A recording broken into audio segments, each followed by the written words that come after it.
Hello, my name is Bo Balobali. I am one half of Bison, the electronic duo from Boston, and we recently released an EP where in one song called Hydration, I had a marching band, a hybrid kind of, slightly artificial yet slightly realistic kind of groove playing in the background.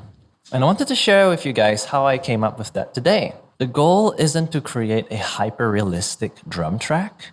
It's really to create something that listeners go, oh, okay, what's that actually? It sounds like a marching band, I know, but I know it's not, and it's alien almost. And really with the goal of Bison, a lot of this is about challenging that aspect of live sound. So I'm going to move into my project here. So you're seeing the official Bison project. And here at number 4, Marching Snares, we have all of it. You can see here I have an Ableton drum rack open here.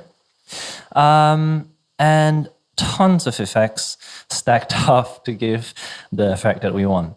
But before we even talk about any of these production theory, I want to talk a little bit about drum theory, because if we want to create realistic sounding things, we need to know about how we want to play them so that they sound real.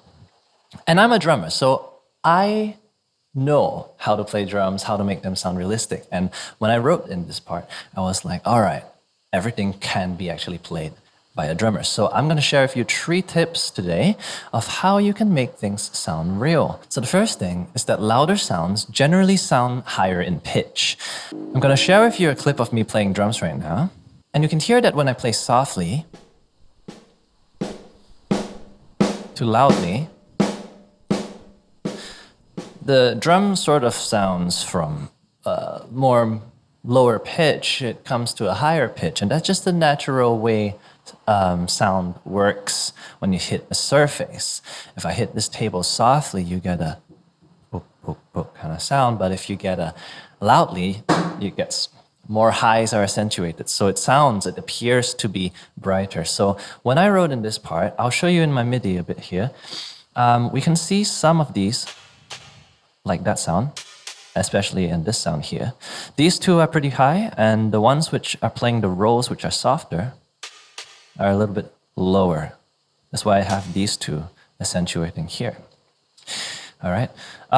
First, what I'm going to do actually is turn off all these effects so that you can hear the raw sound of them.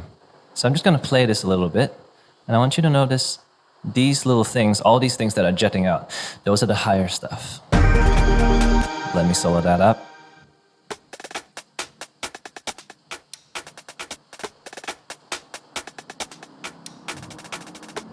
Okay, so you can hear that on every downbeat, ba, ba, ba, ba, it's louder. And that's what makes it natural. You know, if I took all that out, it would sound like da ga da ga da da ga da da da, and it's just like monotonous.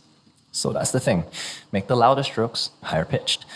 The second thing is that we've got drum rolls. And as you heard just now, I have some rolls like the 5-stroke roll here. Later on here, you'll hear a 6-stroke roll. Well, a 6-duplet roll. And I'm going to show you a little bit about like how I utilize this on the drums, and it's all possible to play it that fast.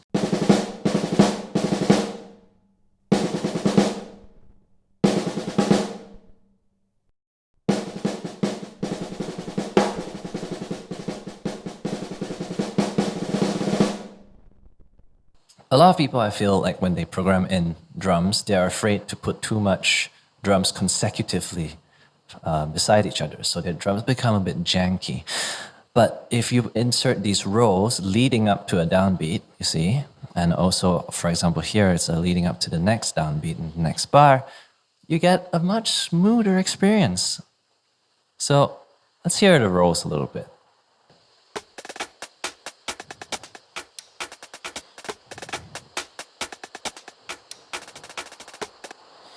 All right, so 5-stroke roll there, 6-duplet roll there.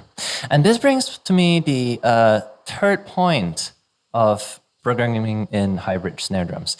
In drums, we have this concept called binary and ternary. Binary is any roll or any feel that's in an even number of beats that are not triplet form. For example, 1 and 2 and 3 and 4 and 1 and 2 and 3.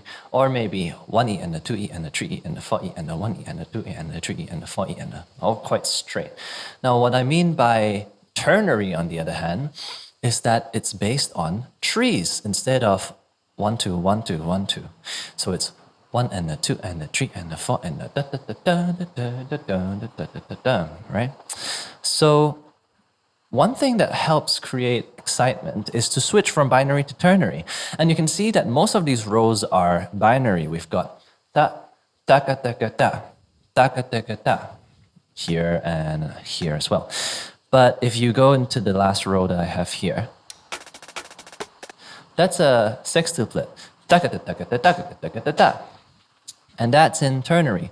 1, 2, 3, 1, 2, 3, 1, 2, 3, 1, 2, 3, 1. And that creates a sense of, oh, like, okay, that's different, that's new. So binary and ternary. All right, so now we've concluded the drum theory. Let's go into the production theory. So here I'm going to turn on my effects here one by one. And you'll see what I'm doing. And there's two things that are really doing the heavy lifting in this FX chain. The first that's doing the heavy lifting is the frequency shifter. And it's not really the frequency shifter, but the LFO. An LFO in electronic music is sort of like a captain that does its own thing. It's sort of like a brain in itself. It shifts parameters. It does not twisty things or fader things that you program it to do over time. And you can put it to go like up and down like that, or it could jump randomly all around, and that's what I'm doing here. I gave it a random shape, and I say every 16th note, da da da da da da da da, all the 16th notes, I want you to change the pitch of these marching snares. And that makes it slightly different each time you hear it. It gives a really live feel. So here's without it.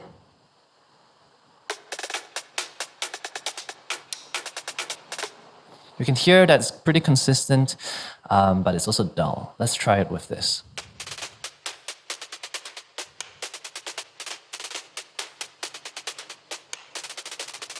Now it's all over the place in a good way, of course. It's very organic.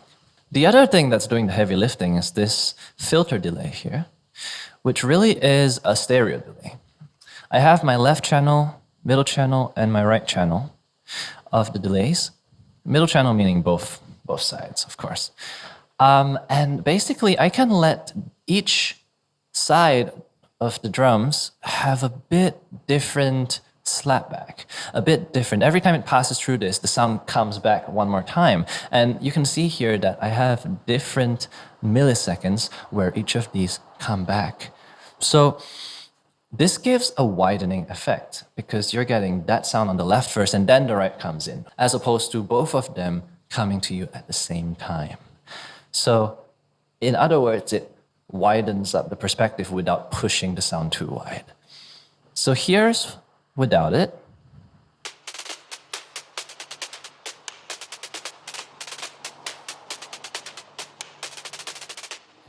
And here's with it.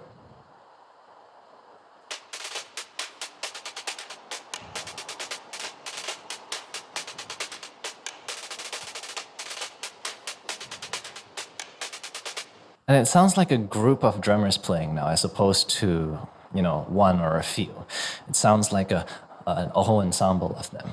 We've got an EQ and a compressor here, just doing some cleanup. We boosted the presence around the 3 to 4 kilohertz area just to get that snap out of the drums there. And that's it, basically. Other than that, added some reverbs, some drum buses. And here it is by itself in full glory.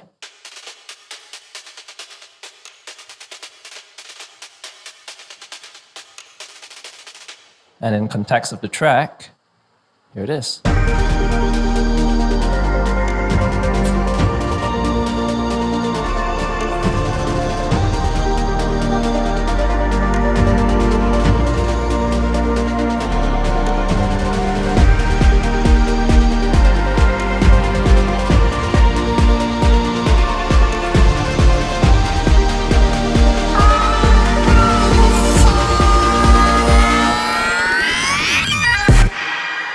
All right.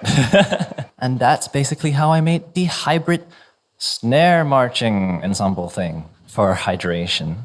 If you enjoyed what you heard and you want to hear the full song, just click the link below. You'll find our YouTube channel and also our album, and you can listen to it for free on Spotify, YouTube, any platform you want. Had a lot of fun making this with my friend Cash, and you can also follow him down below in the description. Also, if you like this video, be sure to like, subscribe. I'll be putting out videos every Sunday from now on. And oh yes, please let me know if you want to know more about my production process. If you have any questions about specific things that you hear in the Bison songs, that you're like, oh my God, how did you get that? I'd be more than happy to show you guys, so please leave a comment if you're interested. And yeah, thank you for watching. I hope to see you soon.